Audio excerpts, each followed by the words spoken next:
A few weeks ago, Tegeler released their reverb plugin called the Raummaschine, and I got a lot of requests from all of you if I could compare it with the real Raumzeit machine. So that's what we're going to do today. And let's get started.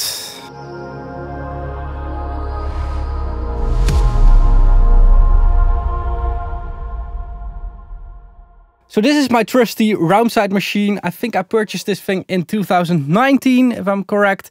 And it is basically my favorite reverb. And as a close second, it's the PCM60, as well as the EMT reverb plate that I have standing upstairs.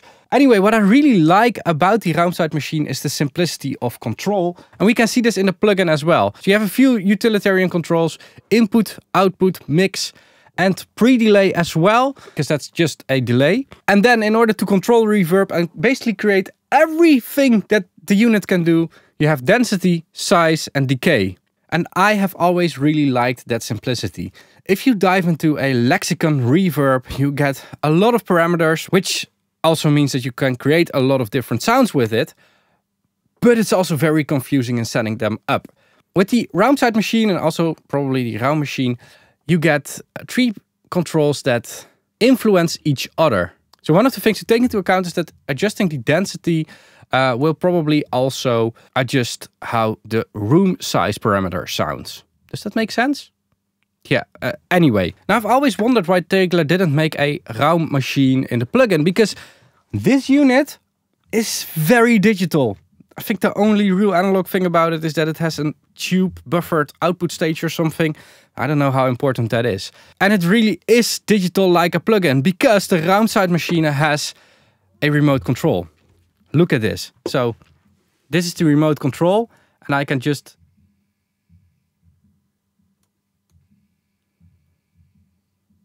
adjust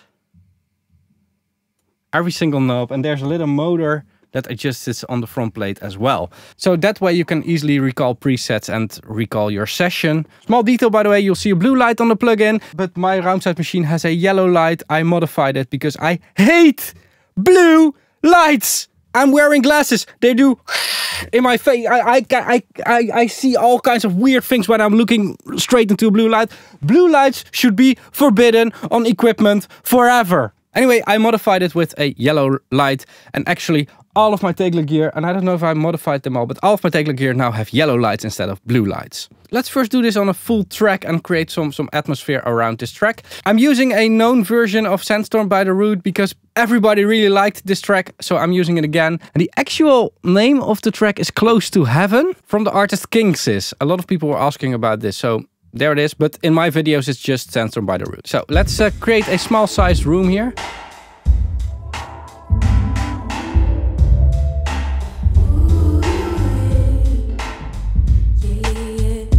Oh, there's pre-delay.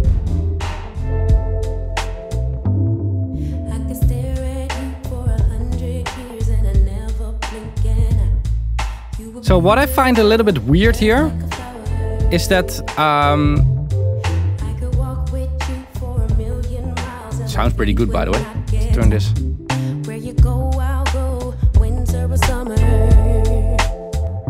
So when matching the gain,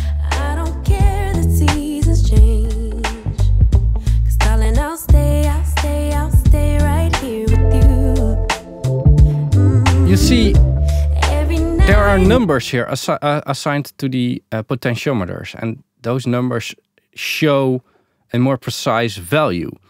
But we've got input control from 0 to 10, but on these numbers we've got 0.02 to 1.5. What does that even mean? Like, it's input. We already have 0 to 10, which says nothing, and this says another lot of nothing. Like, density, I can understand that that's like something you can't describe. Pre-delay, they're showing it in milliseconds. Size, they're showing it in cubic meters. Decay, they're probably showing it in seconds. Do they show it in seconds? Nobody knows. Mix in percentage.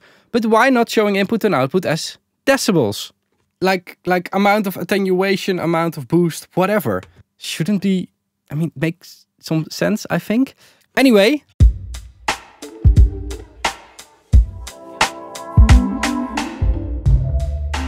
Ooh. nice atmosphere. Let's see if we can replicate this on the real Raumzeit machine. So it's difficult here because there's no precise readout of the parameters, which is also something I'm a bit annoyed about. Like, it has a huge ass display on it. And this thing basically shows nothing. Basically what it's doing.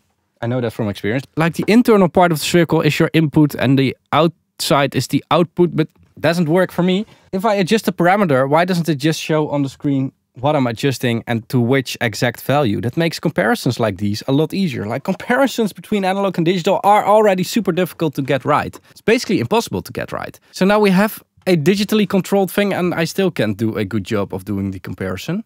Yeah, I'm just setting the knobs in the same position. I think that's the only thing I can do. I mean 0.34, but the knob really points at 4.2-ish. I don't know, let's go for it.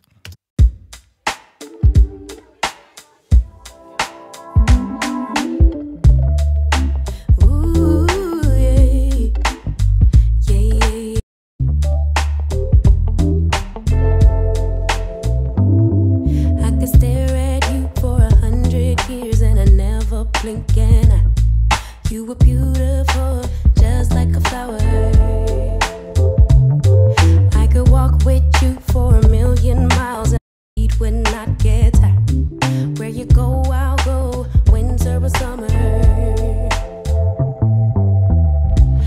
I don't care the seasons change, 'cause darling, I'll stay right here with you. I mean, that's not the same. It's both pretty nice, but it's not the same. Let's turn the mix all the way to 100. That's easier to compare.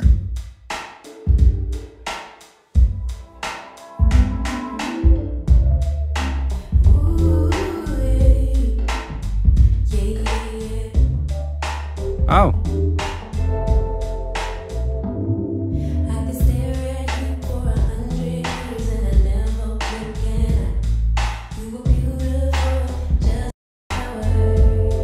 So I think in the original review,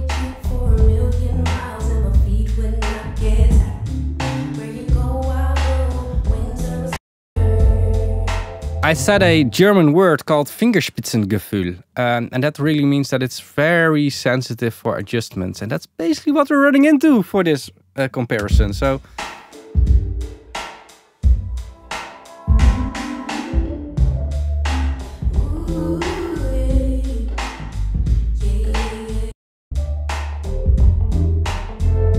completely sounds different. Like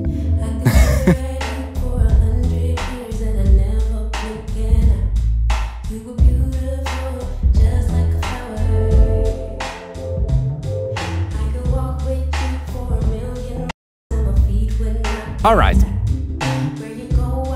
So that's difficult, matching up settings. But what I've noticed is that there is a presets tab under this plugin where you have vocal presets. And on the Raumzeit machine, you also have presets. This is only available in the plugin, where you can also select vocal deep. I could stare at you for 100 years and I never blink an eye. You were beautiful, just like a flower. I could walk with you for 1,000,000 miles. Feet would not get tired. Where you go, I'll go. It's not the same. It's not the same. But also the settings are different. Here you go. Like everybody's requesting a comparison, but how am I going to compare this? Okay, vocal hall, vocal hall. I could walk with you for 1,000,000 miles and my feet would not get tired. Where you go, I'll go, winter or summer. Okay. I don't care the seasons change, 'cause darling, I'll stay right here with you. Input all the way up. Why? Every night and every day, 'cause darling, there's nothing in this world I'd rather do. Never been this close to heaven.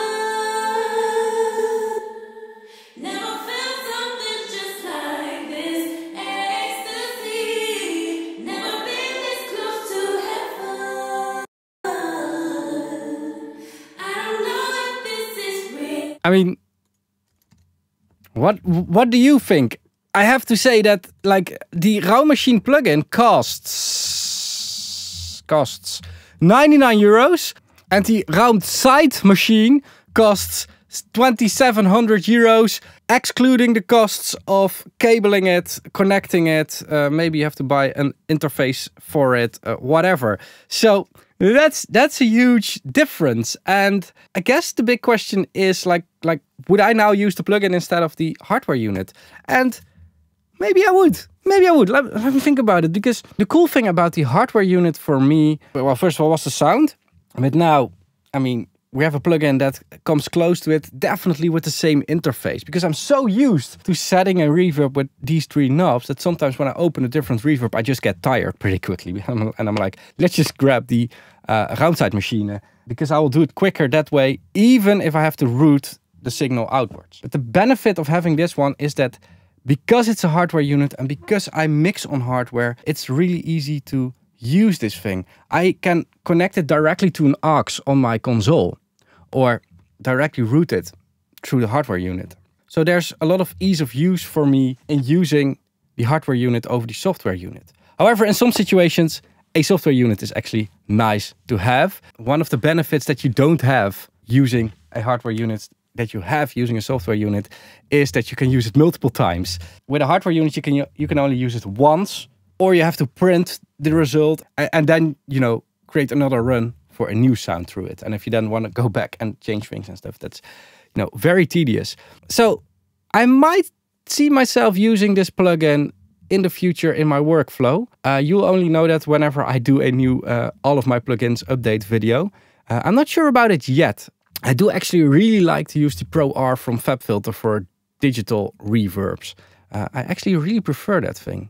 So I'm going to link to Tegeler in the description down below where you can find a demo to this plugin. At the moment of filming this video, there isn't a demo, but I'm going to wait with publishing this video until there is a demo, because I think you should always be able to evaluate software before buying it. So I'll link directly to Tegeler in the description down below. I've just checked and they're not selling it on Plugin Boutique, so I can't include an affiliate link in the description down below. What I want to say is that Tegeler gave me a license so that I could check out this plugin, but that's also all that they did. And I actually bitched a little bit towards them about the fact that there wasn't a demo available. So Tegeler has no saying in what I'm doing or saying or my opinions in this video. And if you appreciate that, make sure to check out my general affiliate links, Thomann and Sweetwater and Plugin Boutique. They will also be in the description down below. Huge thanks for using them for your next studio purchases. It really helps the channel a lot. And if you want to help me in a different way, you can consider becoming a channel member. You can do that on the YouTube website by using the join button down below. I'll link a playlist with some interesting content that you get as a member over here. And the last easiest way to support my channel is by just keep on watching. So I'll link an interesting video over here. YouTube will do that. Thanks a lot for watching. Keep pushing and bye bye.